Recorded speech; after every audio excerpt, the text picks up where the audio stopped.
और 9 साल का क्योंकि जश्न मोदी सरकार बना रही है, तो जरूरी है कि आईना भी दिखाया जाता रहे। नरेंद्र मोदी जी ने वो कीर्तिमान स्थापित किया है जो इस देश के 14 प्रधानमंत्री उनसे पहले नहीं कर पाए हैं। इस देश के 14 प्रधानमंत्रियों ने कुल मिलाकर मात्र 55 लाख करोड़ रुपए का कर्जा लिया। 67 साल में 14 प्रधानमंत्रियों ने कुल 55 लाख करोड़ का कब्जा लिया, और हर बार रेस में आगे रहने की चाहत वाले नरेंद्र मोदी जी ने पिछले 9 साल में हिंदुस्तान का कर्जा तिगुना कर दिया। 100 लाख करोड़ रुपए से ज्यादा का कर्जा उन्होंने मात्र 9 साल में ले लिया। कहां 67 साल में 55 लाख करोड़ लिया गया था।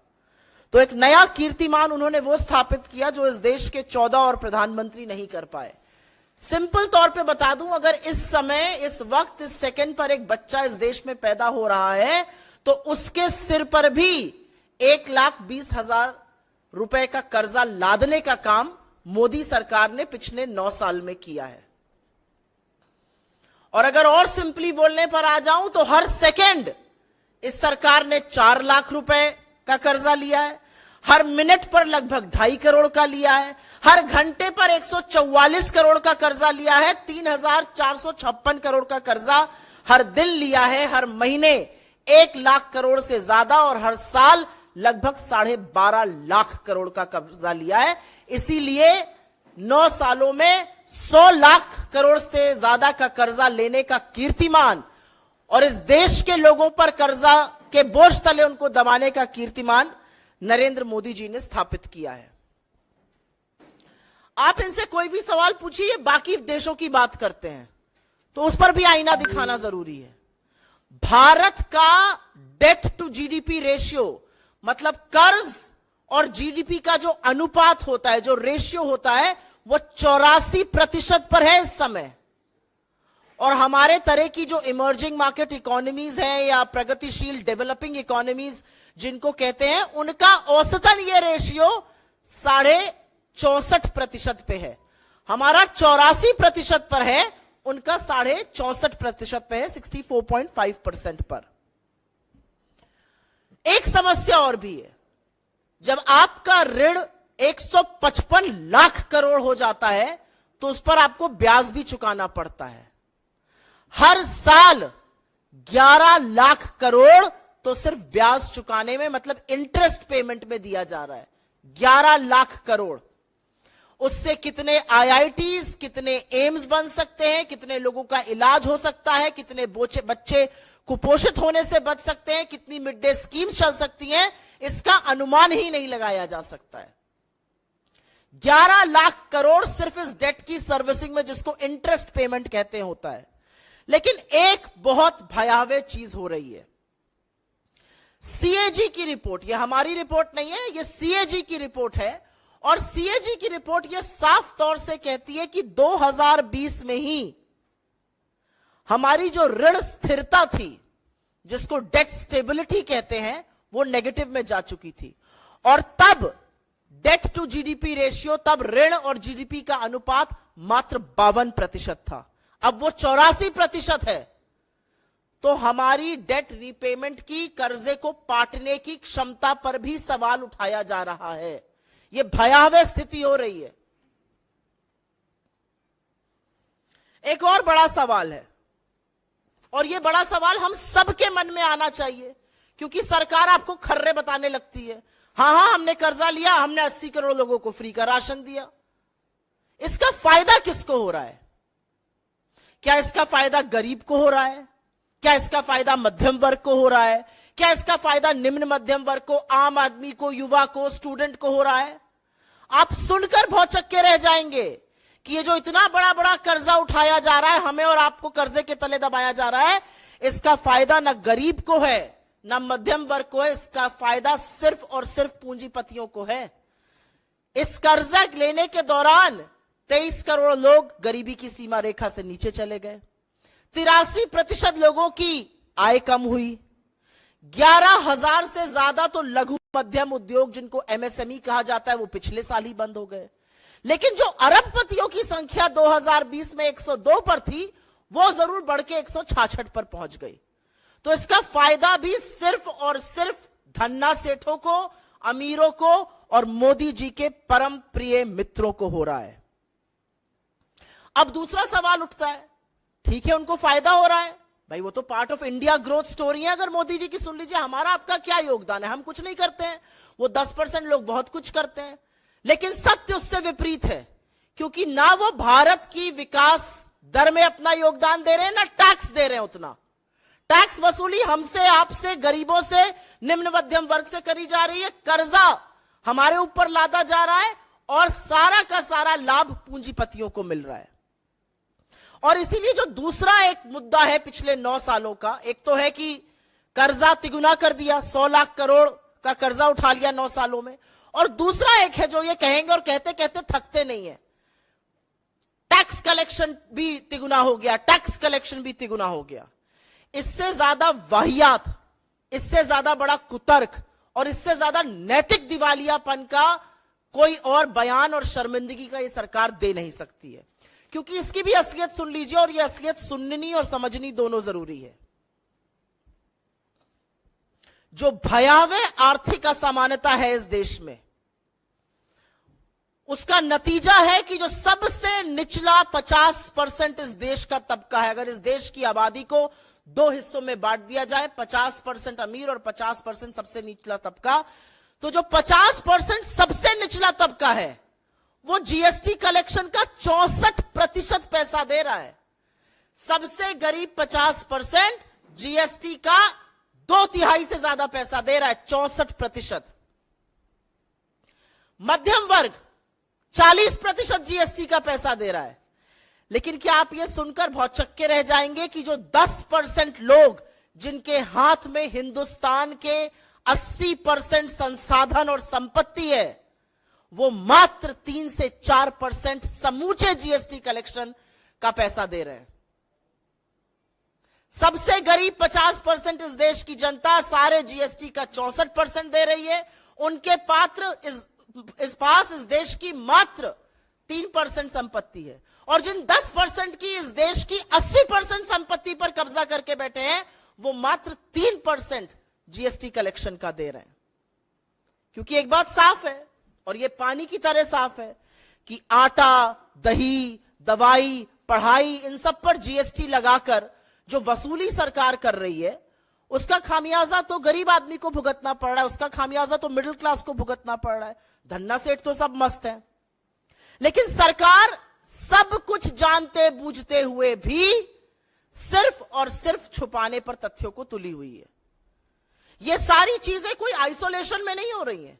इन सारी चीजों का अर्थव्यवस्था पे प्रभाव पड़ रहा है। हिंदुस्तान की अर्थव्यवस्था का सबसे इंपॉर्टेंट जो पार्ट है वो कंजम्पशन, मतलब उपभोग होता है।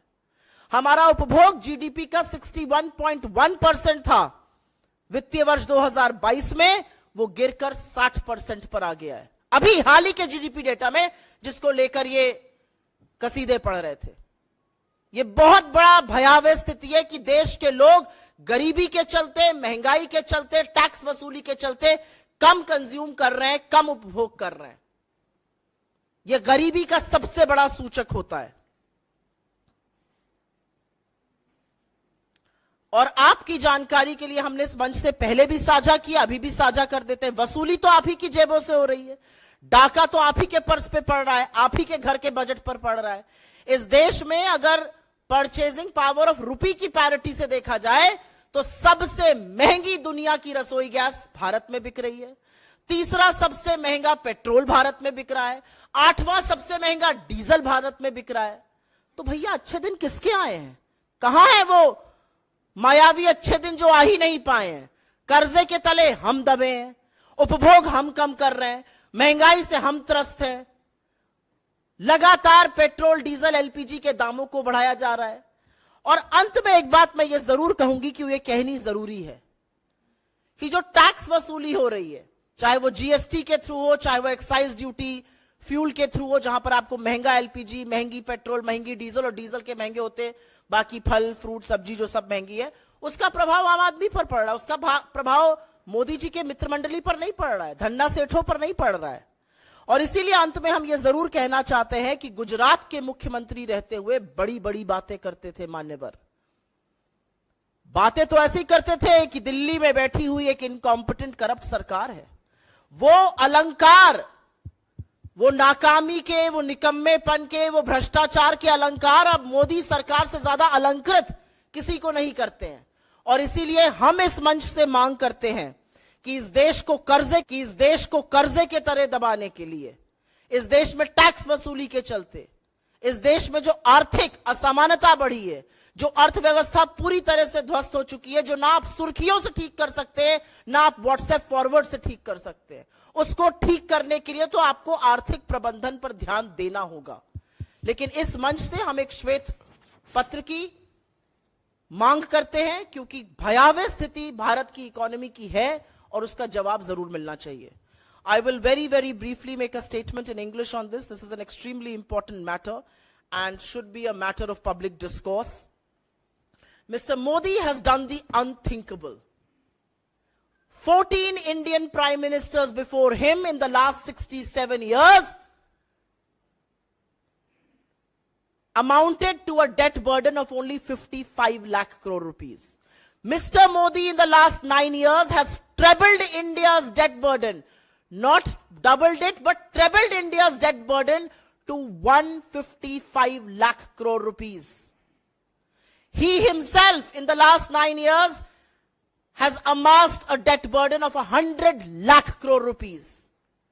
A child being born at this second is bearing a debt burden of 1,20,000 rupees. This government is borrowing 4 lakh rupees every second. This government is borrowing almost 2.5 crore rupees every minute. And that has amounted to 100 lakh crore rupees in the last 9 years. That's the kind of debt burden that we are reeling under. And each time you show them the mirror, they will talk about foreign economies. They will talk about other countries. So let's show them the mirror once again. India's debt to GDP ratio is at a massive 84%. For emerging market economies, for developing economies, an average debt to GDP ratio is at 64.5%. Why is our debt ratio so alarming? And let me also tell you, 11 lakh crore rupees, 11 lakh crore rupees are being paid as interest to service this debt. And according to the CAG's own report, debt burden may become an issue going forward. According to the CAG, India's debt to GDP ratio in 2020 was at 52%. That has gone up to 84%. In 2020, our debt servicing capacity had turned negative. So imagine where would it be now. I also want to raise a very important question. Who is benefiting from this high debt? Is it India's poor? Is it India's middle class? Is it people like you and me? Is it the service class? Are these the students? No. Because 23 crore people in India are reeling under the below poverty line. 83% of Indians have seen their incomes go down. 11,000 MSMEs have shut in the last 1 year alone. And that's a constant trend. But the number of billionaires in India has certainly gone up from 102 in 2020 to 166 in 2022. And they are the biggest beneficiaries of this debt. But are they playing their role in the India story? Are they servicing? Are they paying higher taxes? And you will be shocked to know that the truth is contrary to that. India's middle class, India's poor are saddled with debt burden that has trebled. But they are also saddled with higher taxes. The bottom 50% of India's population is paying 64% of the GST collected. Bottom 50% of the population paying 64% of all GST collection. You know how much wealth of India rests with the bottom 50% of the population? 3%. The bottom 50% of India has 3% of the country's wealth, but are paying 64% GST taxes. The top 10% of India has 80% of India's wealth and is paying 3% of GST collected. So who's being hurt by GST on common flour or on yogurt or on medicines or on stationery or on pencils or on school fee? It's the middle class. It's the poor. It's people who find it very tough to manage their finances right now. And what is being done about them? Nothing. They are being made to pay more. They are being coaxed to pay higher taxes. This government can give you a relief by reversing the steep excise duty structure, but they have not. Indians continue to pay the highest bill for LPG in the world. Our petrol is the third costliest. Our diesel is the eighth costliest. Does it matter to the 10% rich? No, it doesn't. It matters to people like you, me. It matters to the middle class Indians. It matters to the poor. It matters to people who are finding it very tough to make ends meet.